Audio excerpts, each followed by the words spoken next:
almost always when I look back at these decisions, when we get them wrong, it's not because we were dumb, it's because we didn't look at the information in the right information set.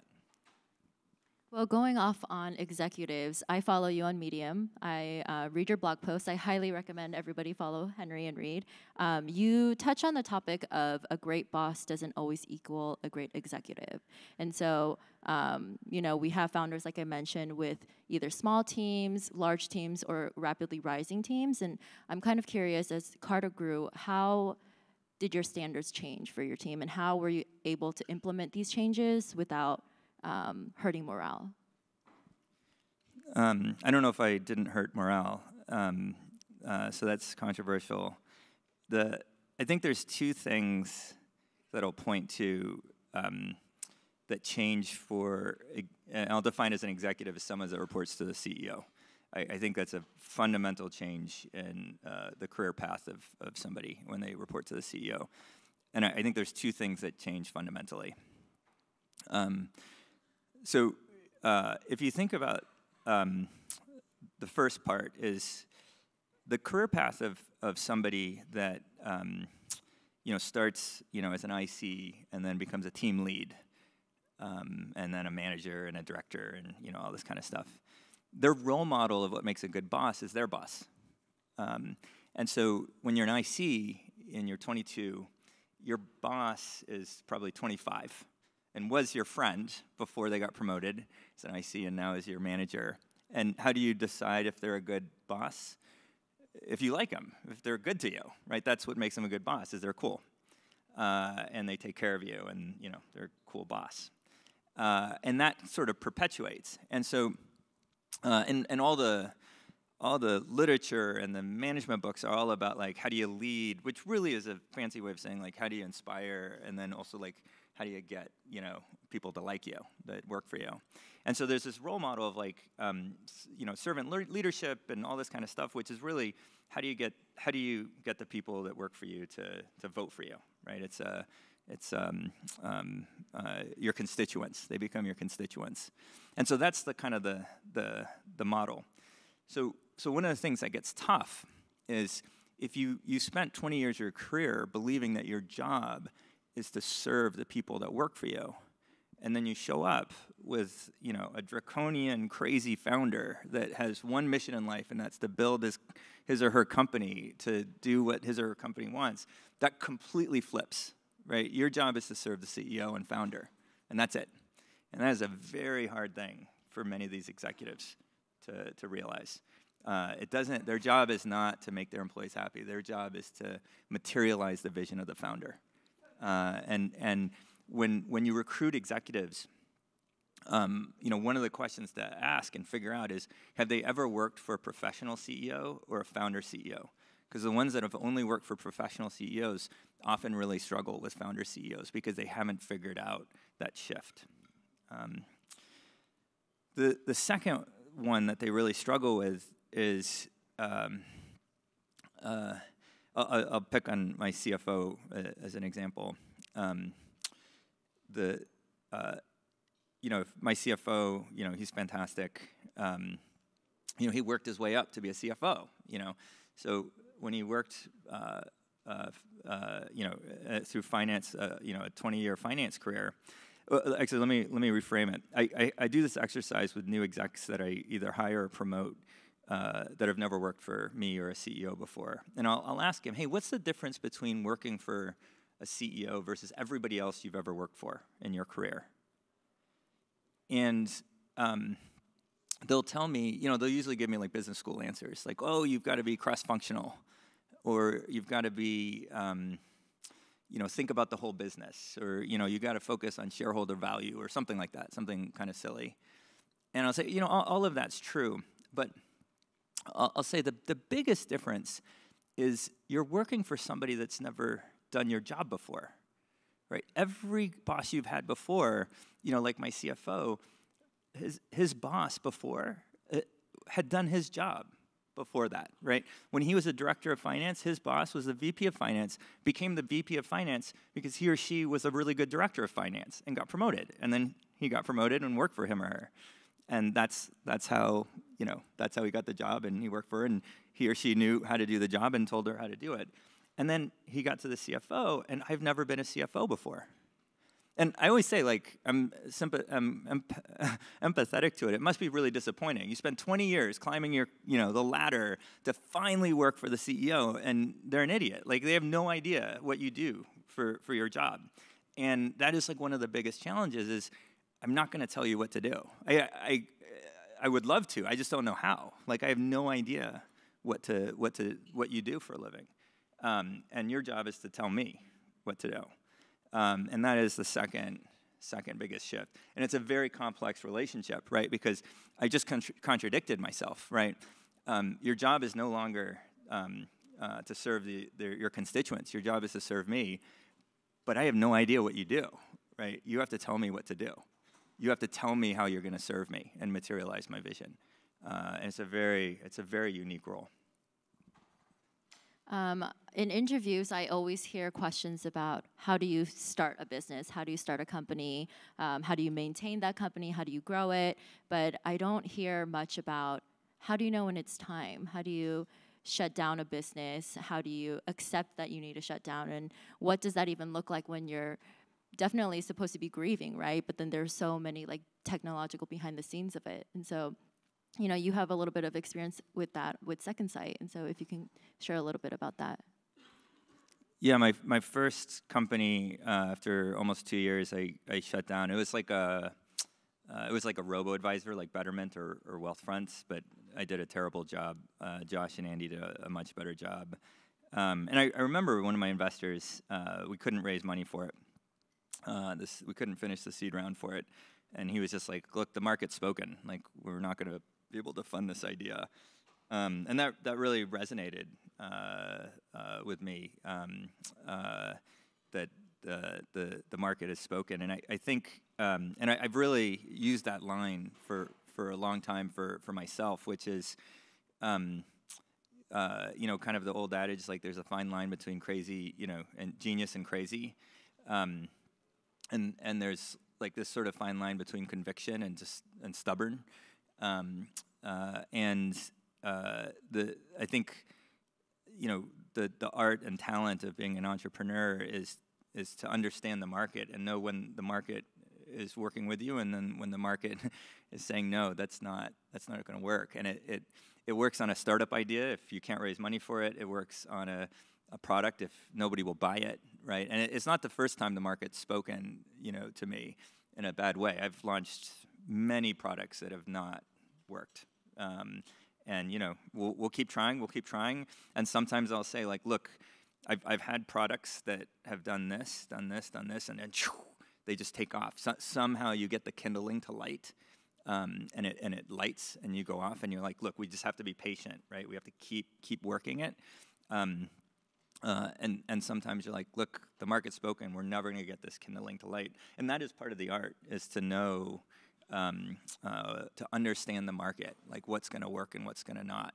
I do think there's a little bit of this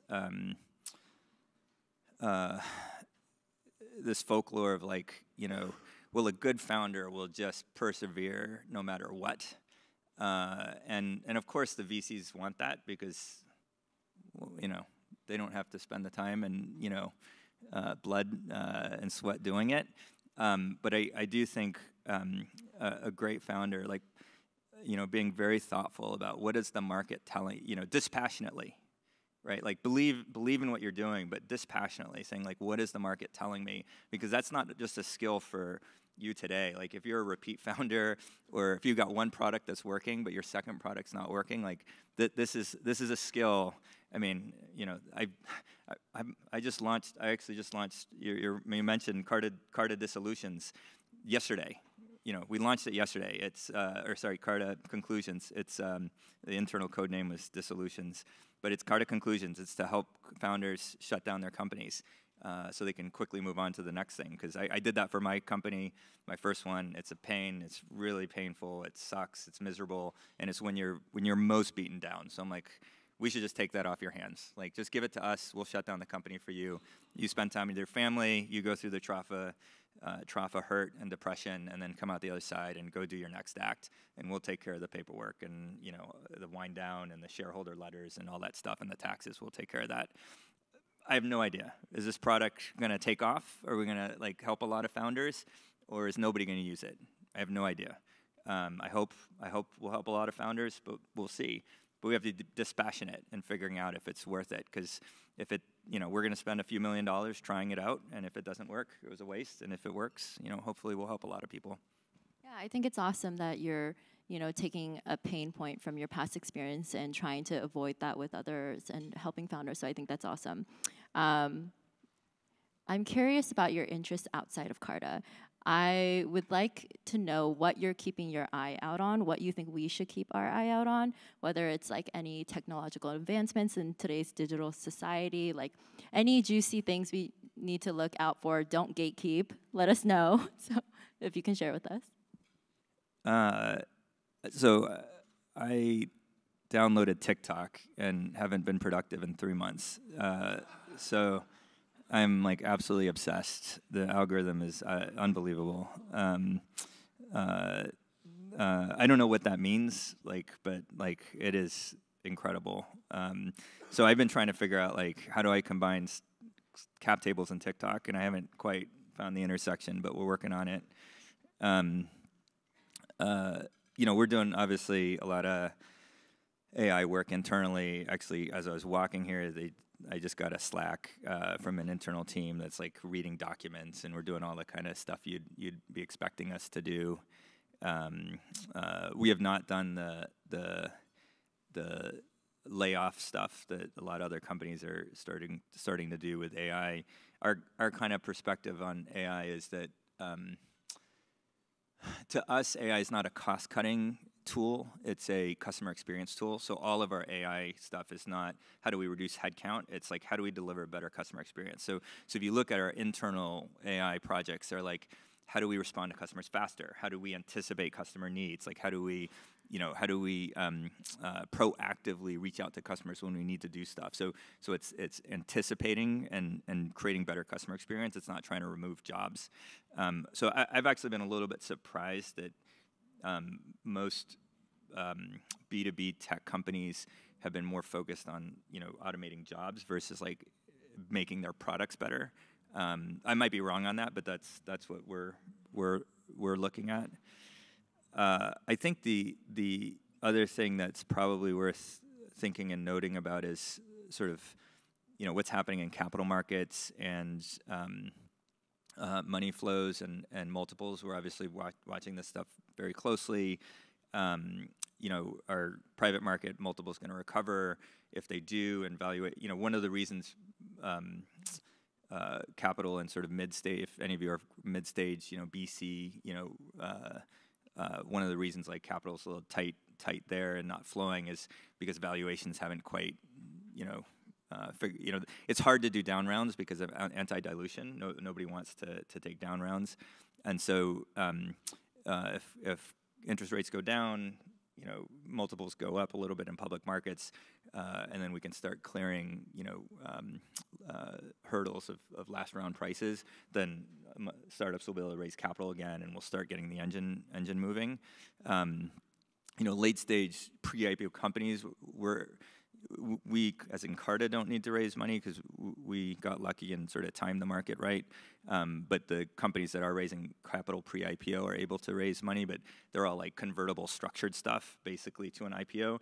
But if you're not 2 years to an IPO, you're kind of stuck. So I think that's the other thing to watch is can multiples rise enough that we can start getting mid-stage capital flowing. My last question before we open up the floor for questions. Rich, if you can go around with the mic, please. I'm going to also put you on the spot and ask if there's anything you want to share exclusively for this audience that maybe I haven't asked you. It could be any advice. It could be a memory that really shaped your outlook on life, or even a person that you looked up to. Just anything I haven't asked yet. Well, I guess I'll just maybe note, I guess it's February 8th, but last month was, I think it was January 13th, of 2014, so 10 years ago, last month, was our, we made our first $120 of Carta. Like we sold, I think it was 6 stock certificates or for $20 each to a guy named Kyle Samani. I think his company was called Pristine Inc. It was out of Austin, Texas. I remember, we cold called him. He wanted to save some money on his legal fees. We were all like sitting around. We were an early Stripe customer. So we were all sitting around. I think there were 8 of us or 9 of us at the time. We're all sitting around in this little conference room with a TV, watching the Stripe terminal, to see if we would correctly process a $120 charge, and if it would deposit correctly. And I actually remember calling him, being like, "Hey, when you run the thing, could just call me and make sure like you did it, to see if like it will come through." And it did. And we made our first $120 in January 13th, I think, of 2014. I think that month we made about $700 in January 2014. This year we'll do about $450 million in revenue in 10 years. So I guess I know how lucky I am, but also I want to share that like it's possible. So hopefully many of you will get the chance to do that too. Awesome, thank you. We'll take some questions. Rich.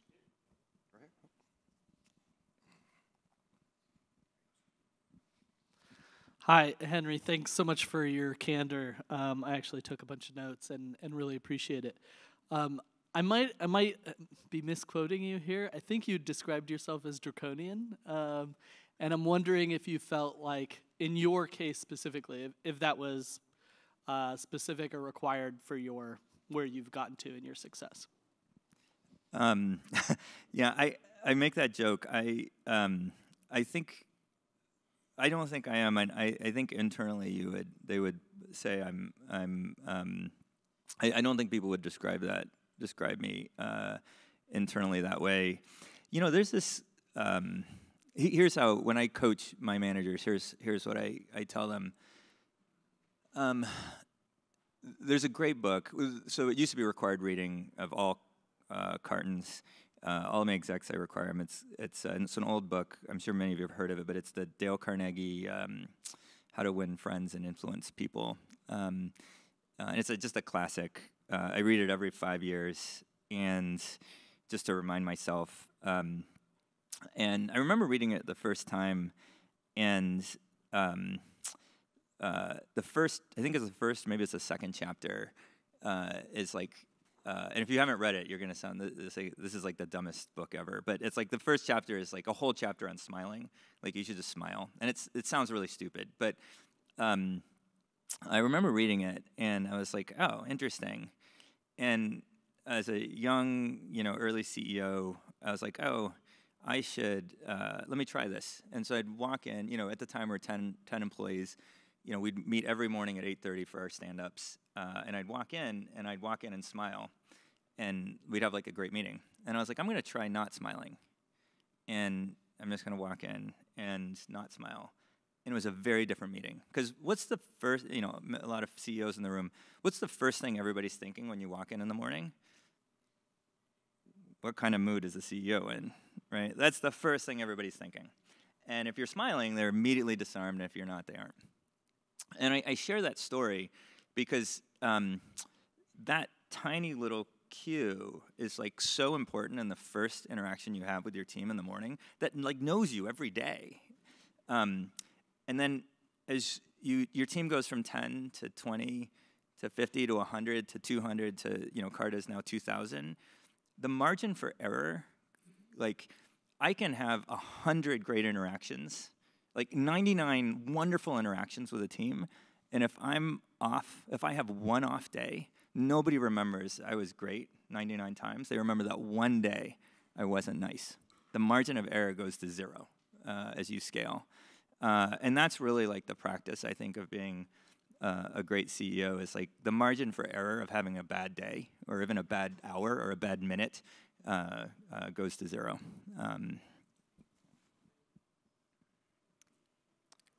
Hi, my name is Nick Tremis here. Sorry. I had a quick question about the aperture you spoke about earlier and sort of unknown unknowns. How do you proactively sort of increase your aperture, or how do you do that? Yeah, it's a great question.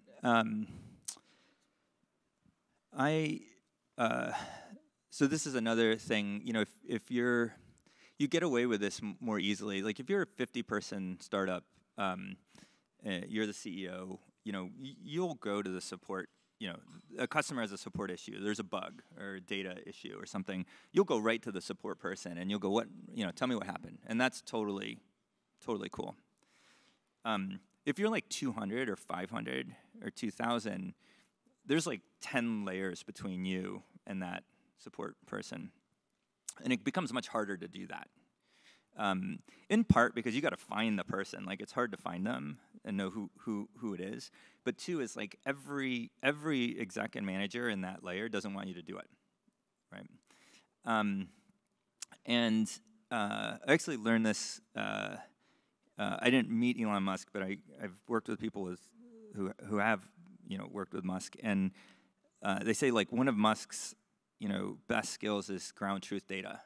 Like he will go straight to the person on the factory floor and go, "What happened to this car?" Right? He doesn't rely on any executive's information. He goes straight to the person, like ground truth of everything. And I like to think that I do that too, or at least I try to. And it will drive your execs nuts because they hate it because they want to control the flow of information, right? And when I talk to like scale CEOs, they're like, well, how do you do that? Because they feel disempowered. Your execs feel disempowered, like they can't control you, like you don't respect the hierarchy and their authority, and And I say you just got to tell them like that's how you work, right? That is the founder CEO privilege. Professional CEOs won't do it. Most won't. Frank Slootman probably will, but like the rest won't. But the founder CEO, you just go straight, and you just have to have the exec team that's okay with it, right? And that's just how you operate. And then you get that aperture. And I do it on a regular basis, and I go straight to Slack, and I'm like the engineer. We had a P0 engineer that was come to my office, tell me what happened, And then I go to the CTO, and I go, hey, Will, here's what I learned. Right, and that's the rhythm. But if you keep doing it, the execs get used to it. They understand it, and then they start to appreciate that you actually understand what's going on. You're not the dumb CEO in the ivory tower that actually doesn't know anything. And then we'll take one last question over there. Hey, Henry. So I'm a Carta customer and got an email from you about 4 months ago about an incident that got into the news. And I thought it was a really interesting sort of demonstration of just ownership of the idea. What kind of culture does that then create internally, especially at scale, where it's like, hey, if we're wrong, we're going to try to fix it. But if you're wrong, you try to blow us up, like game on, right? So what is that now that actually had to happen and you had to kind of air the dirty laundry, like, do you think it's gotten better at Carta? Do you think that it's affected how you hire or across your teams? Yeah, it's a great question. So I can end on so there's like we had the January press, which was like a more business related press, and then we had like press late last year, like more like executive scandal stuff. And the thing about so here's how the like press media type stuff works. Is like when they feel like there's a story, press starts like circling companies. Like they'll circle Stripe, or they'll circle Brex, or they'll circle Carta, or they'll circle something. So they start like looking and poking at stuff, and they'll start like creating stories even if they don't exist to like create some content. And so CEOs everywhere are like, what do we do about this? And we just don't even know like how to handle this. Like this new kind of news media, PR doesn't work anymore. Like you just don't know how to handle this. Theranos changed everything, right? After Theranos, it was like, reporters could now win a Pulitzer Prize for bankrupting a company. And so everybody's looking to bankrupt the company to kind of win media points, but not like know, and it sort of truth is sort of like secondary to like the storyline. And so the question becomes like, do you sort of wait for them to tell the story, or do you tell the story first? And the calculus is, if you let them tell the story, you sort of hope they don't tell, it kind of goes away. But then if it doesn't go away and it keeps coming, like you're just always playing defense, right? They get to tell the narrative. If you tell the story, you get to tell the narrative, but then the press hates you, right? Because you basically took their story away from them. And so sort of like they hate you with this. I think one of my advisors was like, they'll hate you with the heat of 1,000 burning suns, right? But they already hate you with the heat of like 50 burning suns, so like 50 to 1,000, like what, which is, so that's like the calculus, right? And so for us, or at least for me, the calculus was I could sort of let this kind of slow burn as the kind of like, everyone was sort of circling Fortune, Business Insider, Forbes, like everybody was trying to like figure this out. Or I could just be like, here's what was going on, and like get it all in one shot. And my calculus was, I'd rather just do it in one shot, and then everybody knows, right? I don't have to like worry about anything. A lot of people disagreed with my calculus. I think a lot of people still disagree with my calculus. For me, it was, in hindsight, at the time it was the right decision. In hindsight, it was really the right decision. All of that stuff's gone away. I mean, the reporters hate me, but I mean, they just absolutely. I mean, they started investigating my son, my family, my ex-wife. They started going to my personal records. I mean, they're really after me, but like they're done with Carta. Like it's all over. So for me, the calculus was right. And my guess is you're going to see more CEOs do it, right? Bezos did it. Musk does it on a regular basis.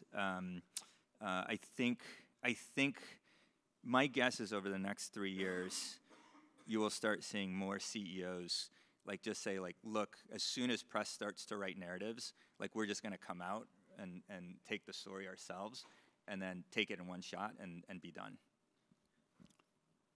Awesome. Well, that's all the time we have. I really want to thank you, Henry. You came last year, you came today. You're a busy man. You're always willing to support this community, and you're always very open and honest about your answers. So let's please give him a round of applause.